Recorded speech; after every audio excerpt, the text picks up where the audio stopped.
Hey, loves, thanks so much for stopping by. I do appreciate everyone that is stopping by. I wanted to also make sure that I take a look at how you all are viewing the channel so you'll see me doing some things in the background. All right, thanks for stopping by the conversation. And I just wanted to stop by again at this testing phase of StreamYard as before we get ready for the full, upgrade. I wanted to share this lack of accountability conversation. I'm your host, D Shields. If you do not know, please make sure that you like, subscribe, and feel free to add your point of view and feel free to comment. And I will make sure that if I read through the comment, see that it's appropriate in nature to be able to share up on the big screen, I will make sure that your comment appears on the screen. So definitely give me some feedback. I'm looking forward to being able to hear not just what I have to say on the topic, but I want to hear from you all, especially when you come from different backgrounds and experiences, and we can all just learn so much. So, do share in the comments if you're listening back. Do share in the comments if you're listening right now. Share in the comments where you come from, where are you tuned in from, where, what city, what state, what country, what county, whatever you want to share about where you come from. I would love to hear that. And if you have an Instagram that you want to share, if it's something that you want also, if I see, add to your comment if you share your Instagram, if you want me to put it up on the screen to get your follows up also. Each one support the other. That's how this thing goes. All right. So here's where I am with the accountability conversation. I'm going to go over here and take a look at how we're looking over there on YouTube. So here's how where I accountability conversation.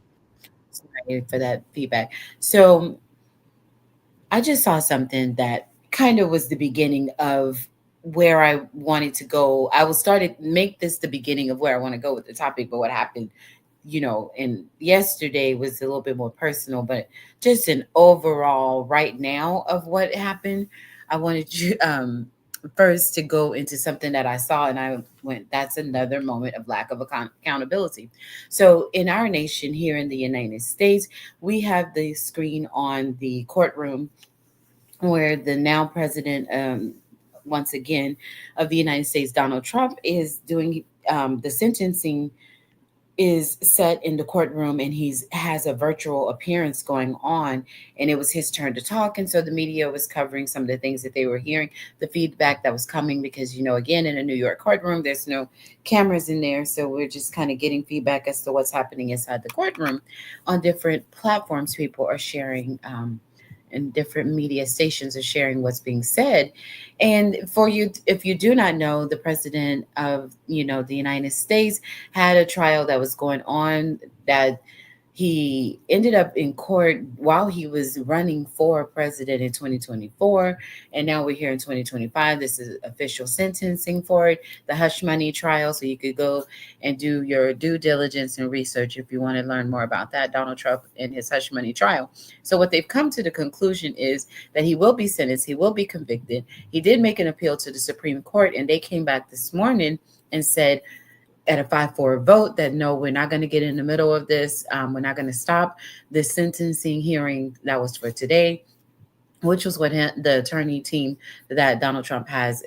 And Trump was asking, like, can we, just not do this? Because so far it's just going to be that he's going to be convicted in the hush money trial, and they're not expecting to see him get an ankle bracelet. They're not expecting to see him get any time behind bars. It's just a conviction, right? So with that being said, he said something, or they covered, allegedly they covered that he said something, and in regard, or he had I'm not going to say verbatim what he said, but he had a response, and that response did not, according to the media, had no remorse for what he's being accused of. And you got to go do the research on the hush money case, and the response had no remorse. And so they said, well, you know what, why is it that he doesn't, this is some type of sentencing that you would think that someone would show up and knowing that they're getting the conviction, they still have this opportunity to make a statement. And so while making that statement, definitely show remorse. Instead, it was just more of a, they just did this to me because they wanted me to lose the election. They were trying to get me locked up, and it was just finger pointing and blaming, and there was no accountability. We're going to go through so many things in life, but at some point in time, we have to have statements of accountability. Oh, you know what? When that happened, I did that, and I, see your feedback on how I did that and what I did and the part that I did wrong. And what I have to do is make sure that I take a deep look at the way that I did that. And want you to know that I'm apologetic for those actions of mine, especially if my actions offended you in any type of way. And, and just go into a conversation. But the person that has this accusation on you, you need to have a face of accountability. And I thought, this is a situation of men. And we come to this conclusion that it is oftentimes men that really struggle with accountability. We see this by in big numbers. We see this when men get caught cheating. When a man gets caught cheating, he didn't volunteer and say, "Hey, I got caught up with this person." When they get caught, there's always this instant lack of accountability. And I'm not saying that women don't do it. I am just telling you in history that we see often that men, this is happening with certain men. And I would always say the type of men that we do see this happening with are often narcissistic in nature. They have these things, like we see this with the Diddy trial, we see this with the Jay-Z trial. Rather than be apologetic to what someone is confronting you with, you answer with defense. You answer with no remorse. You answer like, I don't care that you think that I did that. I'm more defensive of the fact that you're accusing me of this. And because you're accusing me of this, I don't like that. And I don't like how that's making me feel. So I'm going to lash out about the fact that you're accusing me of XYZ, and never once taking accountability for what the other person is saying to you. Taking accountability, especially when you know you are guilty, or you played some role in something that hurt someone or offended someone, or at least first acknowledge that the way that they feel is valid, and then go forward once you have done that acknowledgement and you have taken accountability, and you've done so within several minutes and within several statements. And then you can go into the whole defense of what you feel is your right, right? But when you have no accountability, it makes for negative communication. The minute you instantly go against what someone has came to you and said, "This happened to me, and I feel this," or "This is something that we saw that you did wrong," and this, and you go instantly into defense. Anger is always in this is a quote of mine, so you may want to write this down. I say it all the time. Anger is often in the same boat as guilt or fear. So you can write that down. Anger is often in the same boat as guilt or fear. If you have comments, make sure that you feel free to leave your comments. I am your host, D Shields, and this is another What D Says the podcast. You can talk back in the chat. Again, we are testing StreamYard to see whether or not this is useful when connecting with YouTube, and if it's a better experience, and if it is, looking to do a lot more things with this platform. So thank you so much. And if you have a comment, definitely leave your comments, and I will make sure that I share the comment. Okay. And if you want to come up on the platform and you're listening in, I will set that as an invite if I have not done so. Give me just a second. If you're listening to the discussion while live, you can go into the comments and I will put that information for you so you can come up if you would like to do so. All right, and all I did was add the link for you to be able to do that, okay? So it's in the comments if you haven't seen it. All right, so back to this topic on accountability. So, and then I said, well, I'll share also a personal experience. And then we will go, if unless someone it jumps on and they want to jump on and have a share their story or share their point on the topic, or if you have something in the comments and I see and you want to share something, then I'll do that. So again, the link is in the comments if you want to jump on and share your point of view on the topic. So here's a personal on it. I just had an experience yesterday where oftentimes, especially my family, you always talk about your family because your family has known you since birth, right? I'm the middle child, so I have two older siblings and a younger sibling. And one thing that I am very known for growing up and even into my adult years, definitely something that I had to hone a little bit more over the years because there was some in times when I didn't have a good grasp on being this way, and I learned how to do so more and more. But when you hear from my family growing up, they'll say she's always been that way. Like she'll take a whole minute before she says something. But when something happens, in the time that it happened, I may not address it. Prime example is a conversation that I had yesterday. Something happened in 2021, and it happened at the time that my mother had a stroke and she went to the hospital, had to go into emergency surgery, and it was her fourth stroke. It was a major stroke, and she ended up having surgery. It was in the hospital for about a week. I had to start calling people in to visit her because it was being told to me by the medical team and the neurologist that this was not looking like they think, the progress was not the same, and it's looking like we're going to have to move her over to hospice. And before that could happen, as many of you know, in 2021 my mother passed away from, this was her fourth major stroke. So it probably was a combination of all those things, and I say all that to say, just a lot was going on at this time. And as I'm, you know, making my calls or whatever, I ended up having someone come at me really, really negative.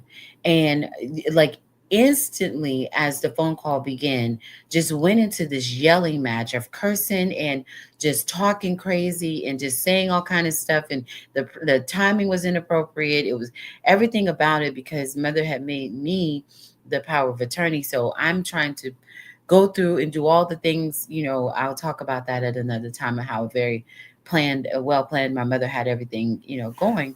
And I had, this checklist and her notebook and things that I needed to go through and to prepare for. And she had provided this for me. So I was just trying to just, follow this step by step because what else can you do? At time like that, it's just about to just hold yourself together and really make sure that everything can be in the best order possible because you're the person that is in charge. And that is not oh, I'm the HI, NIC, or, that's not that. It's just you're the person that the power of attorney, you're the person that the loved one who has now deceased has said you will be the one doing this and that. And you know what's in the notebook, everyone else doesn't. So you know that you need to stick to that. And there's a reason why someone so brilliantly put together something like that that made the process almost go smooth without the negativity that was inserted, right? And so I ended up, and my sister and I had words too, but there's a, there's a level of, things that oftentimes when I'm dealing with family, I know that if people don't understand, like how they're like, this is too much for me, and there's a lot of tension, things like that are going to happen. But it was the fact that the person was just cursing and yelling and then saying things that had nothing to do with the fact that we're discussing that my mother passed away, and it was just inappropriate. And this was not the first time at my husband's funeral the person had done the same kind of behavior, right? So, it was a lot, but instead of addressing it, the person then got to the funeral a week later and then did some additional disrespect and just kind of piled it on twice at the funeral. And it was this year, 2025. So that was in 2021. I didn't say anything. I distanced myself from everyone. I took 3 years away from everyone, right? And then I do my annual call because you guys can count on me for that annual call for sure. Or if you have something that you need, people, they know. But when I'm taking that time, I'm taking that time because I'm a person who's been through a lot of trauma and psychological trauma and tragedy. And so I know what I have to do to take care of my mental so that I am not, people are not purposely throwing in additional things that's just not good for healing, right? So I took 3 years off, and they say all the time that I'm always like that, that I could take something and let it go for 10 years and have a conversation about it with all the proper channels, like a counselor or a therapist, or, my, in my relationship, or someone that I trust in my circle. But I may not have a direct conversation at the time with that person unless it's necessary. But before things are too late or over, I'm going to make sure that I have this conversation with you, right? But sometimes it's just not, I go by my intuition and the discernment, and I feel like if God leads me to say it, then I'm going to say it. But sometimes if I'm caught up in self, I have to check myself and say, okay, I feel like I need to say that and go ahead and say how I feel about what they've done, but it's just not good timing. So when you in tune with yourself, you really you hone that craft over time.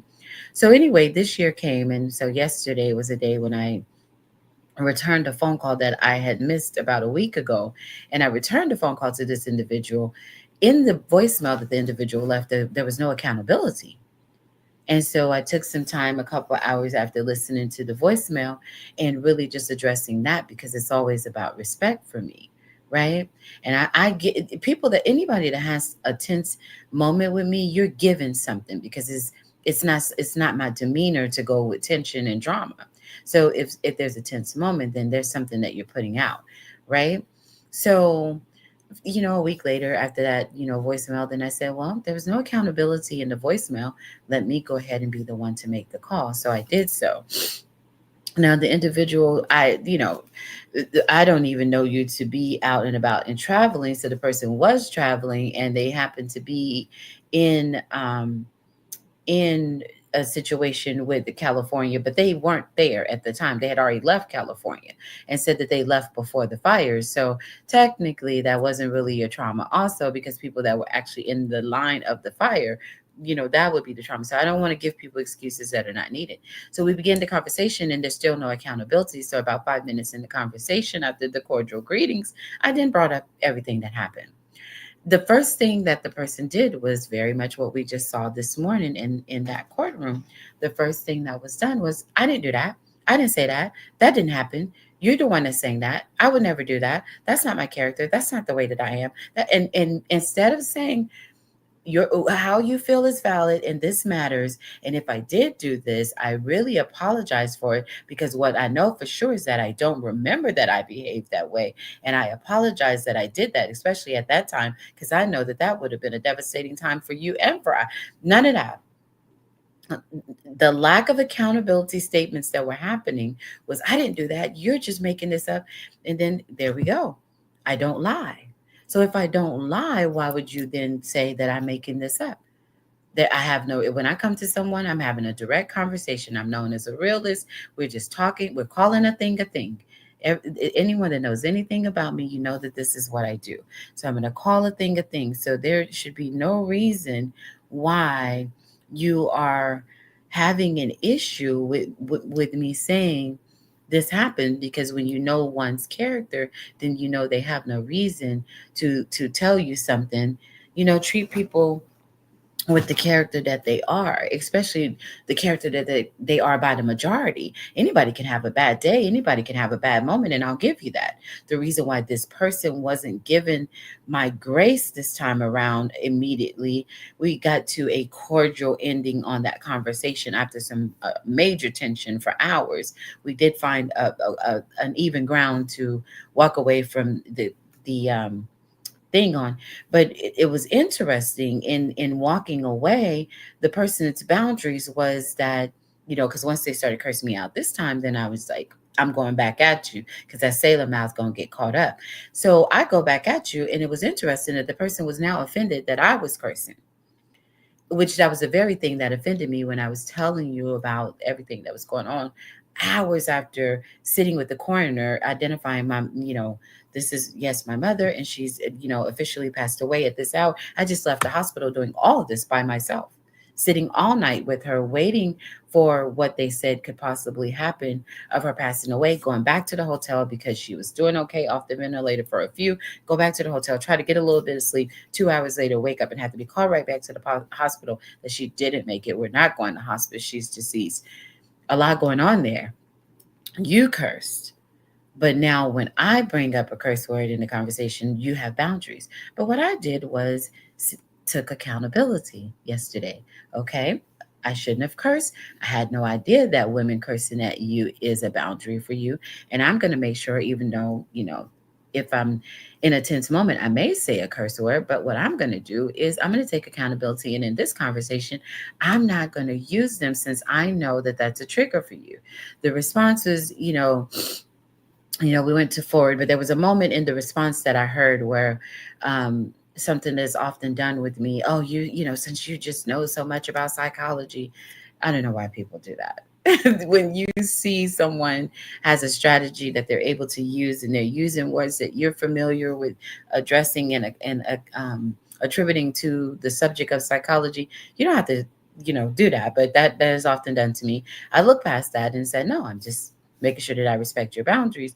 My boundaries are that going forward in this connection for our sake of peace in the family, my boundaries is respect, especially at the timing of just, really, sudden tragedies and sudden tragic moments that have happened several times, and, what I've learned for myself is people may do some really offensive stuff during times like that.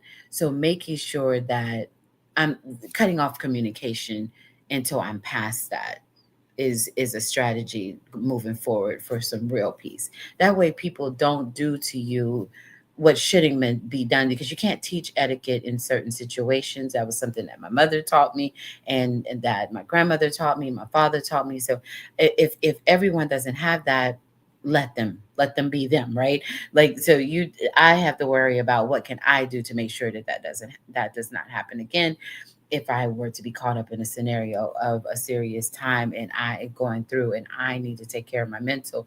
And I'm working on that, because you can't change people because they promise you that they're not going to do something, and oftentimes they will end up doing it again. So you have to work on how to not put yourself in a position for them to constantly disrespect, show disrespect, or to try to create chaos, and especially when you're addressing the spirit of the lack of accountability.